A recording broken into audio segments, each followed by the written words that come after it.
আর বাজারে কেউ একটি টাকা ওনারা যদি এই ছাত্র বৈষম্যের সাথে না বসে, বৈষম্য ছাত্র পরিষদের সাথে না বসে, একটি টাকা বাজার কেউ দেবেন না।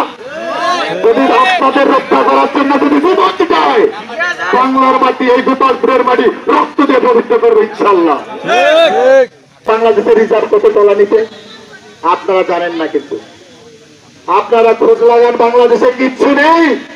শেখ হাসিনা কেন বলেছিল তেল কম খাও, কেন বলেছিল এই যে বেগুনি চপ খেয়ে আইস চপ খাও কেন বলেছিল? উনি জানে যে আমি সবকিছু লুটিয়ে নিয়েই যাবো, বাঙালির জন্য তেল একটু কম করে বলেছিলাম। ভাই আমি ভয় পেয়েছিলাম, কালকে 260 লাঠি যদি আমার গায়ে পড়ে আমি বাঁচবো? ভাইয়া আপনি কোথায় ভাই? এনার সাথে ঘটনা, ইনি কিন্তু আমার কেউ না ভাই। যার সাথে ঘটনা বাজারে কি হয়েছিল তার সঙ্গে একটু শুনুন প্লিজ। আসেন ভাই, আসেন ভাই। আমরা চাঁদাবাজ হয়ে গেছি ভাই, চাঁদাবাজি রক্ষা কাউ করার জন্য। আপনি করে আসেন, জুতো করে করে আসেন।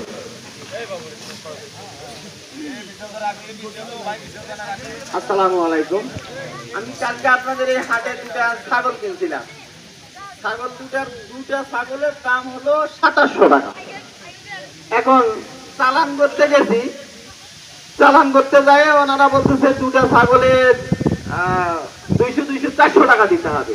তা আমি বললাম 400 না, আপনারা একটা ছাগলের দাম নেন, চান্দা নেন, যেহেতু দুটা ছাগলে আমার 2700 টাকা, তার মানে মুরগির বাচ্চার সামান ছাগল না। ওনারা মানবে না। এই তখন এই 2-3 ভাই এখান থেকে উঠে যায়, বলছিল যে না একটারই আপনারা চেকে নেন, দুটার না নিয়ে একটার নেন না। ওই তখন এই ছেলেদের সঙ্গে ওদের গন্ডগোল লাগে গেল, বললো চাঁদাবাজি করে তোরা একে নিবে আসছেন। আমার হাটের নিয়ম হলো 200 টাকা চান্দা, 200 টাকায় দিতে হবে। আমি 400 টাকা দিছি, দিয়া চলে গেলাম। আজকে আবার আফতাবগঞ্জ হাটে একটা কিনছি, নবগঞ্জ হাটে একটা কিনছি। আফতাবগঞ্জ হাটে নিল 130 টাকা, আর যাই বিক্রি করছে তার হলো শুধু 30 টাকা। আর নবগঞ্জে হলো 120 টাকা চান্দা, আর যাই বিক্রি করবে তার হলো শুধু 20 টাকা। আর আপনাদের এখানে 200 টাকা আর 100 টাকা, মানে 2700 টাকার বকরি এদের কাছে 600 টাকা দেওয়া লাগছে কালকে। যাক, এই বলে আমি আমার বক্তব্য শেষ করলাম। আসসালামু আলাইকুম। শোনেন, আপনারা যদি অন্যায়ের প্রতিবাদ করতে চান, দান কিন্তু ঠিক রাখতে হবে। আমি সামান্য কি বলেছি, আমি চাঁদাবাজ হয়ে গেলাম। আমার একটা শরীর ভালো দেখি তো ভয় করি হলেও কথাটা করছে। যারা ছোট ছোট মানুষ, চেহারা ছোট, তারা যদি ওই কথা কয় আপনার বাড়ি ফেলা করে দিই, প্রশাসনের কাছে জবাব চাই। আমাদের ছাত্ররা কিন্তু উপদেষ্টা মন্ডলীতে আছে। কিসের ভয় করেন? শেখ হাসিনার ভয়ের আর কথা বলেননি, এখন কোনো ভয় নাই।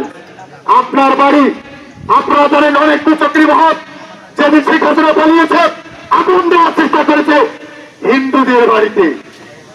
সারা রাত এই ছাত্ররা কিন্তু জেগে জেগে হিন্দুর বাড়ি পাহারা দিয়েছে। হিন্দু জিজ্ঞেস করেন সত্য কিনা। আমরা পাহারা দিয়েছি কেন? উনি হিন্দু তো কি হয়েছে? এই হিন্দু কে বানাইছে? আল্লাহ বানাইছে। এই মানব জাতিকে আল্লাহ সৃষ্টি করেছে, তার কোনো ক্ষতি করার জন্য নয়। আমরা মানুষ, সর্বপ্রথম আমরা মানুষ, মানুষ হিসেবে মানুষকে বিচার করতে হবে। আমি একটা ভালো দল করি, আমি দুর্নীতিবাজ, আপনি তাকে সাপোর্ট করবেন? করা যাবে না। তাড়াতাড়ি যদি কোনো লোক দুর্নীতিবাজ হয়, বিএনপিও যদি হয়, জাতীয় পার্টি হয়, ছাত্র হয়, তারও বিচার বাংলার মাটিতে হবে হবে হবে। হ্যাঁ, এই পাশের লোকেরা যারা ওইদিকে আছেন তারা দয়া করে প্লিজ আসুন। আমরা এই দাবি ডক্টর ইউনূসের কাছে দাবি বিশ্বাস হয় না। আমাদের উপদেষ্টা ভাইয়েরা আছে যারা রাজপথে জীবন দিয়েছে, আপনারা বিশ্বাস করবেন না। সারা বাংলায় পাখির মতো গুলি করে রয়েছে, ছাত্রদের মেরেছে। যেদিন শেখ হাসিনা চলে যায়, গাম্ভীর্যতার সাথে বলেছিল ফেলাও নম্বর উপায় কামড়ে, কিন্তু বাংলাদেশ সেনাবাহিনী আস্থার প্রতিদান রেখেছে কিনে রাখেনি। বাংলার মানুষ এখন কিন্তু সেনাবাহিনীকে বিশ্বাস করে। আমরা কিছু দফা দিয়েছি চেয়ারম্যানের কাছে, এই দফাগুলো যদি অনতিবিলম্বে চালনা করা হয়, এই গোপালপুর বাজার টোল মুক্ত বাজার ঘোষণা করা হবে। কি করবে আমাদের চাকর, প্রশাসন আমাদের চাকর, যারা সরকারি চাকরি করে তারা সবারই চাকর। একটা সাবান কিনছেন, কত টাকা ট্যাক্স দিচ্ছেন? আপনারা খুশি কিনছেন, কত টাকা ট্যাক্স দিচ্ছেন সরকারকে, সব কিন্তু সরকারি জায়গায় চলে যাচ্ছে। তারপরেও কিছু রক্ত চোষা গরিবের রক্ত চুষতে চায়। আপনারা রক্ত কি চুষতে দেবেন? আমাদের এখানে বক্তব্য দেওয়ার কেউ নাই, কিন্তু মনের ভিতর স্পৃহা আছে। সবাই বলতে চায়, সকলেই তো এই জিনিস ধরার মতো এবিলিটি নাই। আছে? আমি একাই গাইছি, সকাল থেকে মাইকিং করেছি, সকলকে রেখেছি। আমার কি স্বার্থ?